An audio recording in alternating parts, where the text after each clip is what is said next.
उत्तराखंड सरकार ने बढ़ाई तीलू रौतेली पुरस्कार की धनराशि। अब वीरांगनाओं को मिलेंगे 51,000 रुपए। महिलाओं और 35 आंगनबाड़ी कार्यकर्ताओं को सीएम करेंगे सम्मानित। 2024 में होने वाले लोकसभा चुनाव को लेकर कांग्रेस की तैयारी शुरू। सितंबर में भर्ती घोटाले सहित तमाम मुद्दों के साथ निकालेगी पदयात्रा। राहुल गांधी और प्रियंका गांधी भी होंगे शामिल। गौरीकुंज में लापता 20 लोगों की तलाश जारी। 4 दिन से मलबे में एक एक चीज खंगाल रहे जवान, लेकिन नहीं मिल रहा कोई भी निशान।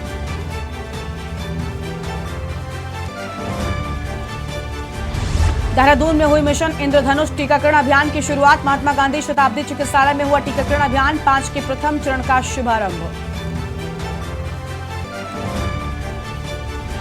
टनकपुर तवाघाट हाईवे पर हुआ भारी भूस्खलन। छिकरेला डैम के पास उफान पर आया बरसाती झरना। इसके चलते तहसील मुख्यालय से कटा दारमा, व्यास और चौदास नदी घाटी का संपर्क। प्रदेश भर में अगले कुछ दिनों तक तेज बारिश होने की संभावना। देहरादून में आज बंद रहेंगे सभी स्कूल। मौसम विभाग ने 8 जिलों में भारी बारिश का येलो अलर्ट किया जारी। आप देख रहे हैं के न्यूज, खबरों का सारथी। नमस्कार, खबर उत्तराखंड में आप सभी का स्वागत है। मैं हूं आपके साथ गरिमा वाजपेयी। बुलेटिन की शुरुआत करते हैं उससे पहले आपको देहरादून लेकर चलते हैं, जहां पर एक विशेष कार्यक्रम में मुख्यमंत्री पुष्कर सिंह धामी पहुंच चुके हैं। राज्य कृति शक्ति तीलू रौतेली पुरस्कार वितरण समारोह में पहुंचे हुए हैं और आपको बता दें कि इस सम्मान की जो राशि है वो भी बढ़ा दी गई है और इसके साथ ही आज यहाँ पर कई अहम महिलाओं को भी सम्मानित करेंगे खुद मुख्यमंत्री पुष्कर सिंह धामी। और मुख्य अतिथि के तौर पर पुरस्कार वितरण समारोह में पहुंचे हुए हैं और राज्य शक्ति तीलू रौतेली पुरस्कार की जो राशि है वो 51,000 कर दी गई है और आज आंगनबाड़ी कार्यकर्तियों को भी इस कार्यक्रम में पुरस्कृत किया जाएगा। देहरादून से मुख्यमंत्री पुष्कर सिंह धामी की ये तस्वीरें आपको हम दिखा रहे हैं, लाइव तस्वीरें इस कार्यक्रम से। मुख्यमंत्री धामी इस कार्यक्रम में मुख्य अतिथि के तौर पर पहुंचे हुए हैं।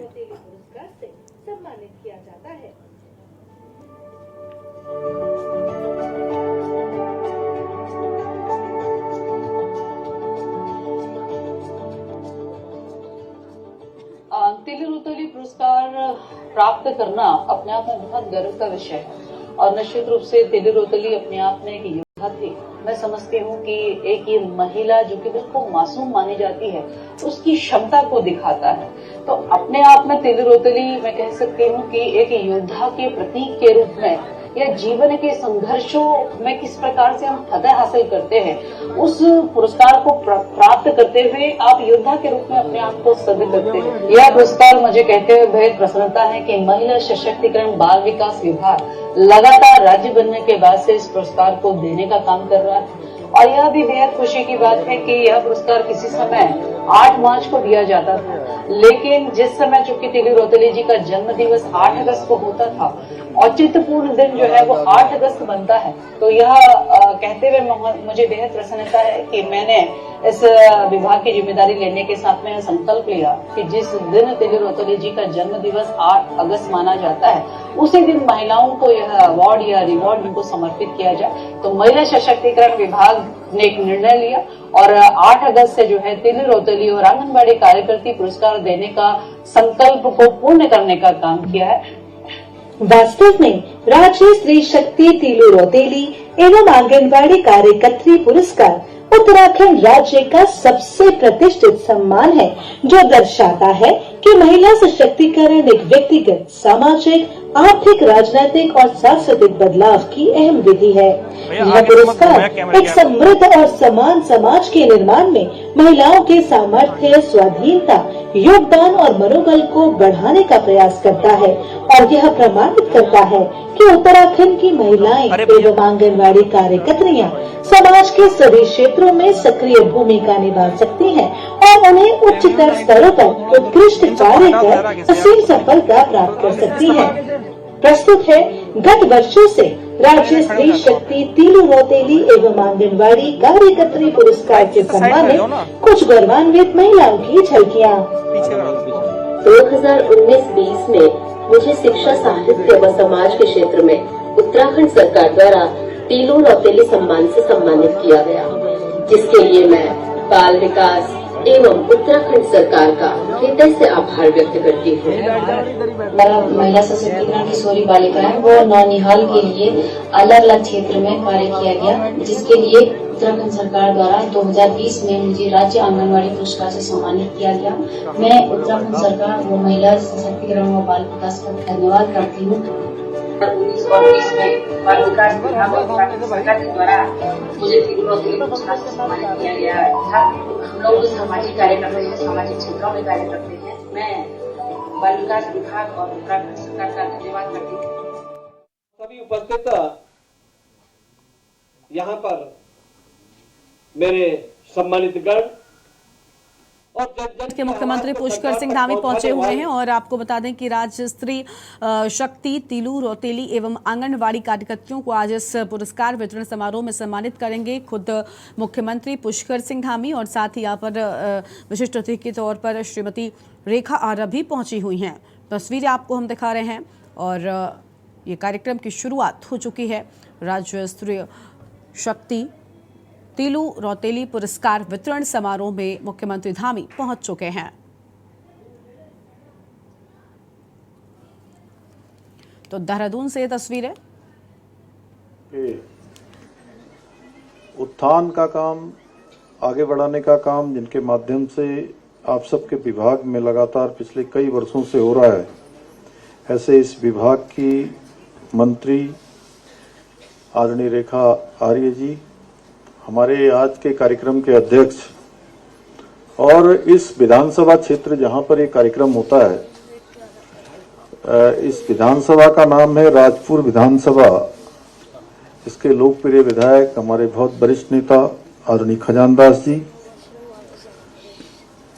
महिला सशक्तिकरण एवं बाल विकास विभाग के सचिव श्री हरीश चंद्र सेमवाल जी, एवं आज इस कार्यक्रम में पधारे हमारे सभी अतिथिगण, सभी विभाग के अधिकारीगण, सभी विभाग के कार्मिक, और आज जिनके निमित्त ये शानदार कार्यक्रम तीलू रौतेली और आंगनवाड़ी कार्यकर्ती जिनको आज पुरस्कार दिया जाना है, ऐसी मेरी सभी बहनें और आए हुए हमारे सभी पत्रकार मित्र, सभी छायाकार बंधु, मैं सबसे पहले तो आप सबका इस कार्यक्रम में बहुत अपनी तरफ से सभी का स्वागत करता हूं, सबका अभिनंदन करता हूं।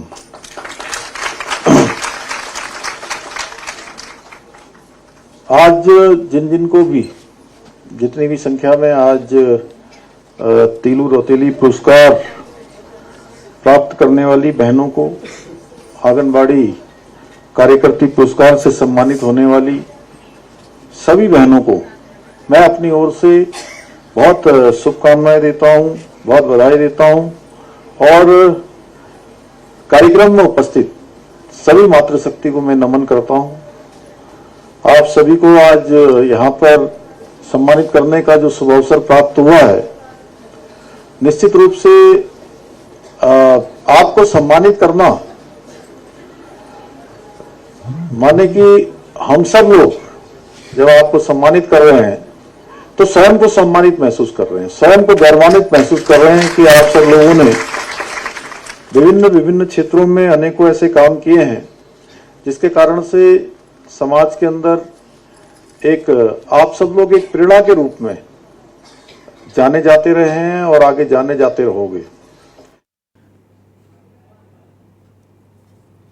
तो आंगनवाड़ी कार्यकर्त्री पुरस्कार वितरण समारोह में पहुंचे हुए हैं खुद उत्तराखंड के मुख्यमंत्री पुष्कर सिंह धामी, और ये तस्वीरें आपको हम दिखा रहे थे जहां पर कार्यक्रम की शुरुआत हो चुकी है। लेकिन इसी कार्यक्रम में विशिष्ट अतिथि के तौर पर मंत्री रेखा आर्य भी पहुंची हैं। क्या कुछ कहा, एक बार वो भी आपको सुनाते हैं। निश्चित रूप से ये सफर उसके प्रसव के बाद तक का ही नहीं है, यह सफर आप उसके साथ में बच्चे के 6 वर्ष होने तक का, और धात्री माता के रूप में आप लगातार सेवारत है।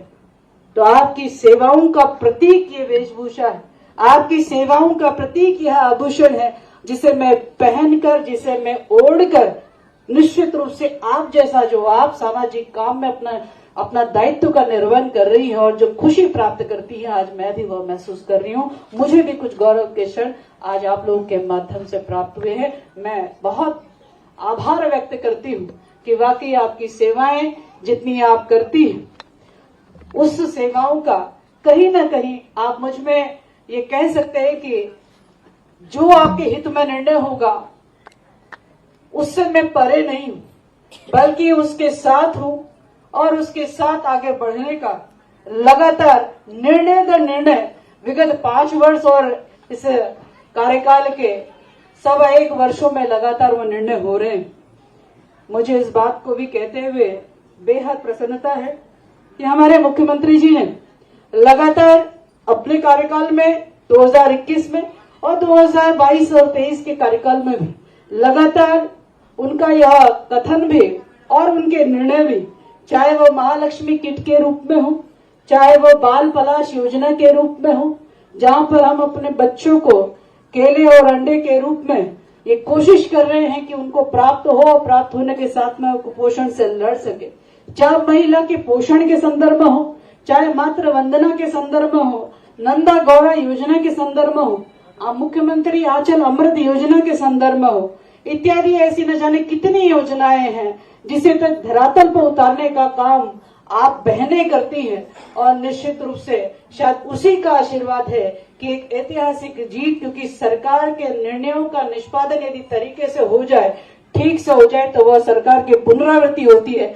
यह पिछले कार्यकाल में और मुख्यमंत्री जी के मार्गदर्शन में ये बात सिद्ध हुई है कि पुनः भारतीय जनता पार्टी की सरकार बनी है, क्योंकि वो रीति नीति, वो सोच, वो नियत। तो इस विशेष कार्यक्रम से तस्वीरें आपको हम दिखा रहे थे जहां पर खुद उत्तराखंड के मुख्यमंत्री पुष्कर सिंह धामी पहुंचे और साथ ही मंत्री श्रीमती रेखा आर्य भी पहुंची हैं। क्या कुछ कह रही थी वो भी हमने आपको सुनाया। आगे बढ़ते हैं खबरों की ओर। पौड़ी से आम खबर आपको बताते हैं जहां पर 2024 में होने वाले लोकसभा चुनावों को लेकर कांग्रेस की तैयारी शुरू हो चुकी है और उत्तराखंड से जुड़े ज्वलंत मुद्दों को लेकर जनता के बीच जाएगी। अग्निपथ योजना का विरोध होगा और अंकिता हत्याकांड के मुद्दों को भी उठाएगी। भर्ती घोटाले सहित तमाम मुद्दों के साथ पदयात्रा निकाली जाएगी। राहुल गांधी और प्रियंका गांधी भी इसमें हिस्सा लेंगे। सितंबर में शुरू होने वाली पदयात्रा 2 महीने तक चलेगी। तो उत्तराखंड के जो ज्वलंत मुद्दे हैं उन मुद्दों को उठाया जाएगा, चाहे वो अग्निपथ योजना का विरोध हो, अंकिता हत्याकांड के मुद्दे हो, इन सब को उठाकर अपनी बात जनता तक पहुंचाएंगे और भर्ती घोटाले सहित तमाम मुद्दों के साथ पदयात्रा भी निकाली जाएगी। तो फिलहाल इस वक्त की आम जानकारी आपको बता दें, अग्निपथ योजना का विरोध, अंकिता हत्याकांड के मुद्दों को उठाएगी कांग्रेस पार्टी और पदयात्रा निकाली जाएगी। भर्ती घोटाले सहित तमाम मुद्दों के साथ यहां पर पदयात्रा निकाली जाएगी। बड़ी जानकारी आपको हम बता रहे हैं। और राहुल गांधी और प्रियंका गांधी भी इसमें भाग लेंगे। तो राहुल गांधी और प्रियंका गांधी भी इसमें भाग लेंगे और सितंबर में शुरू होने वाली पदयात्रा 2 महीने तक चलेगी। तो अहम खबर आपको हम बता दें, जहां पर 2 महीने तक चलेगी ये पदयात्रा। पौड़ी से खबर 2024 में होने वाले लोकसभा चुनाव को लेकर ये अहम खबर आपको हम बता रहे हैं। उत्तराखंड से जुड़े ज्वलंत मुद्दों को लेकर जनता के बीच जाने की बात सामने आई है।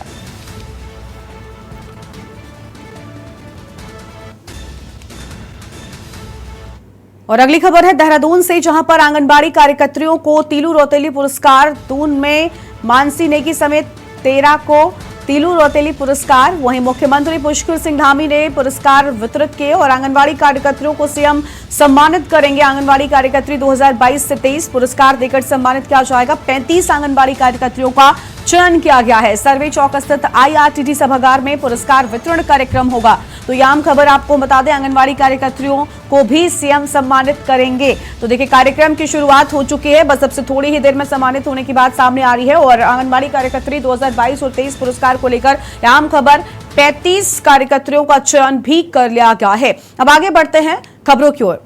सावधान हो जाइए, काशीपुर की सड़कों पर यमराज बनकर घूम रहे तेंदुए। वन विभाग उनका रेस्क्यू के लिए कोशिश कर रहा है, लेकिन वन विभाग की कोशिशों से बिल्कुल असर नहीं हो रहा, क्योंकि वन विभाग द्वारा लगातार जिम्मेदार विभागों से क्षेत्र की साफ सफाई के लिए अपील की जा रही है, लेकिन वन विभाग की कोई सुनने को तैयार नहीं है। जिम्मेदार विभाग की अनदेखी लोगों की जान पर बनने लगी है। बता दें कि अपने जंगलों को छोड़कर तेंदुए काशीपुर के क्षेत्र के आसपास आकर बस गए हैं। लगभग 10 से ज्यादा तेंदुए होने की आशंका है, क्योंकि काशीपुर क्षेत्र में लंबी लंबी झाड़ी है और जिसमें तेंदुआ आसानी से छिप जाता है, पालतू जानवरों को अपना शिकार बना लेता है। और वन विभाग के द्वारा लगातार तेंदुओं को घर वापसी के लिए कोशिश की जा रही है पकड़ने की, और जिम्मेदार विभागीय अधिकारियों को लगातार पत्रावली के माध्यम से अपील भी की जा रही है कि जल्द से जल्द क्षेत्र की साफ सफाई की जाए ताकि तेंदुए को पकड़ा जा सके। अपने आप में तीलू रौतेली मैं कह सकती हूँ कि एक योद्धा के प्रतीक के रूप में या जीवन के संघर्षों में किस प्रकार से हम फतह हासिल करते हैं, उस पुरस्कार को प्राप्त करते हुए आप भरतपुर क्षेत्र है, वहाँ से लगातार आबादी में तेंदुए के आने की सूचना लगातार प्राप्त हो रही है और हमारी टीम दिन रात गश्त करते हुए जहाँ जहाँ से भी सूचना आती है तत्काल मौके पर पहुँच के गश्त करती है और लोगों के अंदर से जो भय का वातावरण हो गया उसको निकालने का प्रयास करती है। और ये बात बिल्कुल ठीक है कि जो है तेंदुआ वहाँ पर है। और एक छोटे से ब्रेक के लिए आप रुकते हैं, जल्द लौटेंगे। आप देख रहे हैं ब्रेक के बाद आप सभी का स्वागत है। विकास नगर में 15 जिंदगियां सैलाब के बीच फंस गई हैं, जिन्हें एसडीआरएफ और स्थानीय पुलिस ने जान जोखिम में डालकर बमुश्किल रेस्क्यू कर लिया है। जबकि सैलाब में बहने से बेहोश हुई एक युवती को पास के अस्पताल में भर्ती कराया गया, जहां उसका उपचार किया जा रहा है। दरअसल ये घटनाएं सेलाकुई और प्रेमनगर क्षेत्र की नदियों में अचानक आए पानी के सैलाब के चलते सामने आई हैं। बताया जा रहा है कि सेलाकुई में स्थित फैक्ट्रियों से काम खत्म कर 10 फैक्ट्री कर्मी देर शाम नदी पार कर अपने घरों की ओर लौट रहे थे, लेकिन ये लोग नदी के बीच पहुंचते कि इस बरसाती नदी में अचानक जलस्तर बढ़ गया और पानी के तेज सैलाब ने इन फैक्ट्री कर्मियों को अपनी चपेट में ले लिया। जबकि पानी के तेज बहाव में एक युवती बह गई है।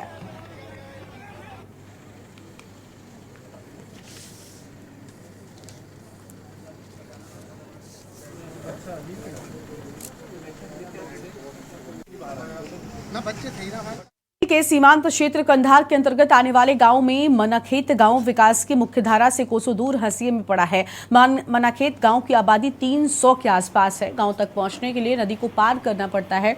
ग्राम प्रधानों की भूमिका बिचौलिए के रूप में स्थापित हो चुकी है। फिलहाल मनाखेत गांव जल जीवन मिशन के कार्यों में हुए घोटालों के चलते सुर्खियों में है। नैनीताल हाईकोर्ट ने जिलाधिकारी बागेश्वर से 4 हफ्तों में जवाब भी मांगा है। विधानसभा बागेश्वर में मुख्य धारा से कोसों दूर ग्रामीण इलाके आज भी भ्रष्टाचार और पलायन का दंश झेल रहे हैं। बागेश्वर में गरुड़ तहसील का मनाखेत गांव नेताओं की अराजकता और भ्रष्टाचार का ग्राउंड जीरो बनता जा रहा है। ग्रामीणों ने अपनी बातें मीडिया के माध्यम से साझा भी की हैं, ताकि शासन और प्रशासन नदी में पैदल पुल या फिर मोटर पुल बनाए। आज जो हमारी ग्राम सभा है, ग्राम पंचायत मनाखेत, विगत 20 सालों से रोड की मांग को लेकर लगातार सुर्खियों में बना हुआ है और तमाम प्रकार के आंदोलन वो कर चुके हैं और वो थक चुके हैं। अब उनको कोई आस रह नहीं चुकी है। अभी पूरी ग्राम सभा ने ये निर्णय लिया है कि इस बार हम जो उपचुनाव होंगे यहाँ पे बागेश्वर में ग्राम पंचायत मनाखेत की ओर से पूर्ण रूप से विरोध रहेगा और वो कोई इस बार वोटिंग नहीं करेंगे, क्योंकि रोड बार बार जो विधायक जी थे हमारे और इस बार कैबिनेट मंत्री बने थे, बार बार उन्होंने बोला था कि हम इस बार आपकी रोड बनाएंगे, दूसरी बार बनाएंगे, तीसरी बार बनाएंगे, मगर वो उस चीज़ में विफल रहे। उत्तराखंड में अगले साल होने वाले लोकसभा चुनाव से पहले कांग्रेस ने राज्य में सितंबर से प्रस्तावित पदयात्रा के लिए तैयारी शुरू कर दी है। प्रदेश कांग्रेस अध्यक्ष करण माहरा ने इस संबंध में पार्टी मुख्यालय में सभी वरिष्ठ नेताओं और पदाधिकारियों की बैठक बुलाई है। पार्टी के तमाम वरिष्ठ नेता भी इसमें मौजूद रहे। कांग्रेस इस पदयात्रा में घर घर जाकर अग्निपथ योजना के नुकसान लोगों को बताएगी। पदयात्रा में राहुल गांधी, प्रियंका गांधी के साथ ही तमाम वरिष्ठ नेता भी उपस्थित रहेंगे और कांग्रेस ने भाजपा को चुनौती दी है कि अगर अग्निपथ योजना इतनी ही युवाओं और देश हित में है तो फिर भाजपा के नेता इसके फायदे बताएं। एक तरफ जहां कांग्रेस भाजपा को घेरने के लिए पदयात्रा निकालने जा रही है, तो वहीं दूसरी ओर भाजपा विभाजन विभीषिका दिवस मनाएगी और भाजपा ने 14 अगस्त को प्रदेश में विभाजन विभीषिका दिवस मनाने की तैयारी भी शुरू कर दी है। भाजपा का तर्क है कि देश के बंटवारे के दर्द को कभी भुलाया नहीं जा सकता और बंटवारे में विस्थापित व जान गंवाने वाले लाखों लोगों के बलिदान और संघर्ष की याद में विभाजन विभीषिका स्मृति दिवस मनाने का फैसला किया है। इसके तहत हर जिले में मौन जुलूस और ऑडिटोरियम में फिल्म भी दिखाई जाएगी और देश बंटवारे के दर्द को याद करते हुए ये दिन मनाया जाएगा।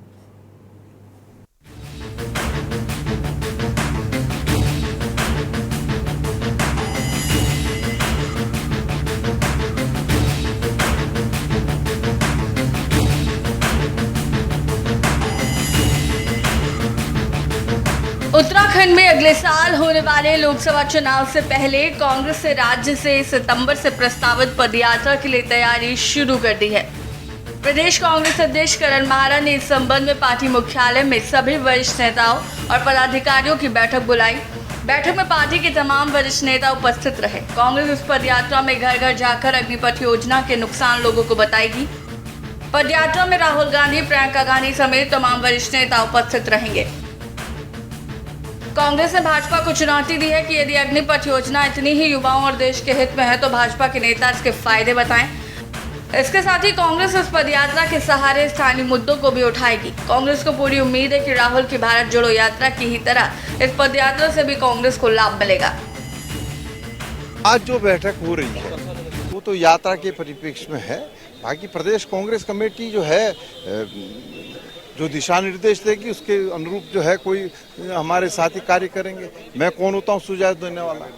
कांग्रेस की यात्रा निकलने की जो तैयारियां चल रही हैं और जिसमें ऐसा अनुमान है कि राहुल गांधी जी इसमें प्रतिभाग करेंगे, इसका नेतृत्व करेंगे। देखिए, इस पे आम आदमी पार्टी का ये कहना है कि यात्राएं निकाले, कांग्रेस का ये अपना आंतरिक मामला है, वो यात्राएं निकाले, कुछ करे, उनके अपने कार्यक्रम हैं।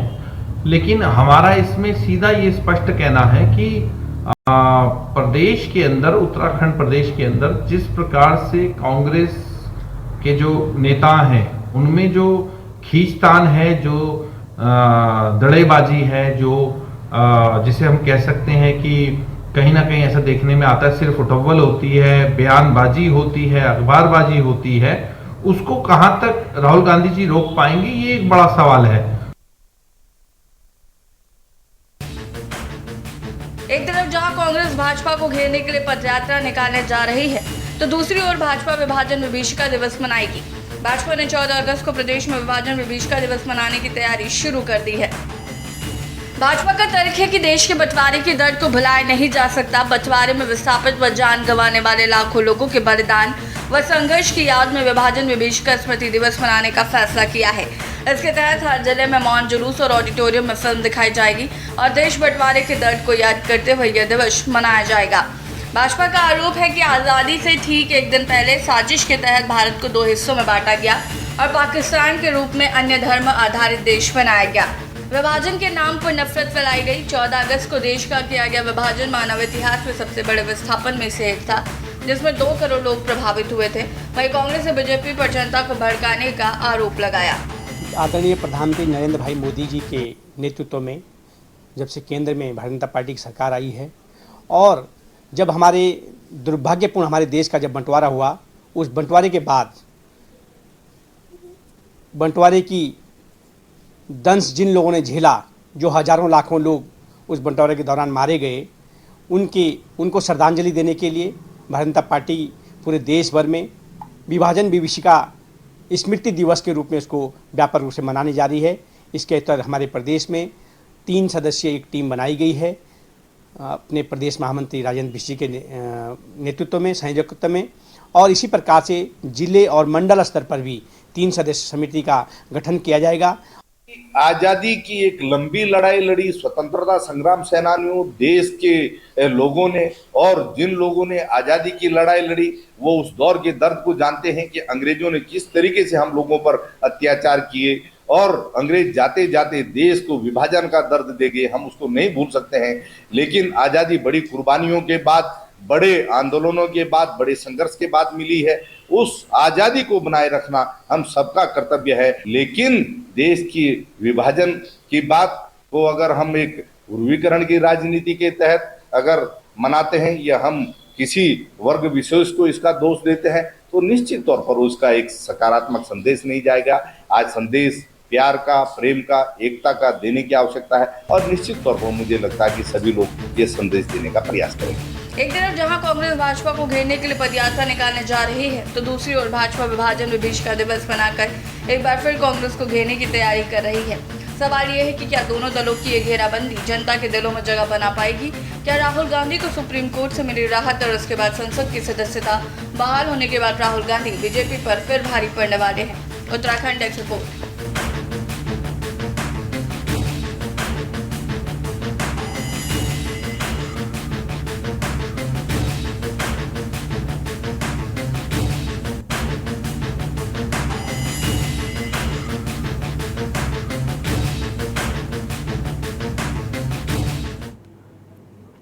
उत्तराखंड की खबरों में आज उतना ही। तमाम बड़ी खबरों के लिए आप देखते रहिए के न्यूज इंडिया। नमस्कार। आप देख रहे हैं के न्यूज, खबरों का सारथी।